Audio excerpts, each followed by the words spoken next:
Well, work continues on the new Harbor Bridge project, and there's word tonight that drivers are about to see even more progress and heavy equipment, especially on the north side of that billion-dollar project. Our Brian Burns reports from North Beach tonight.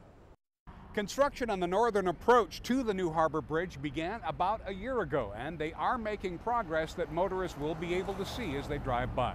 The columns are probably around 100 total, and then the pier caps. Project engineer Nick Manfredini says the gantry crane will be placed between the piers and hold the segments in place while they're locked into place to make a solid self-supporting span.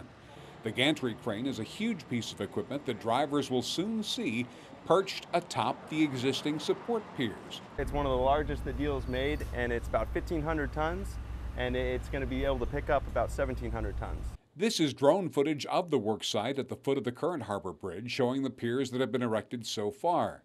One part of the project are two new bridges that cross I-37 in the downtown area, including the new Staple Street overpass, which is nearing completion.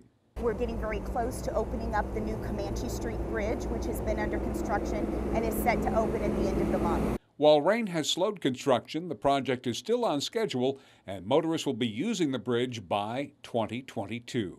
Most of what you see here should actually be completed towards the end of the year or the beginning of next year. That's when they get to the very final spot before they start erecting the bridge over the water.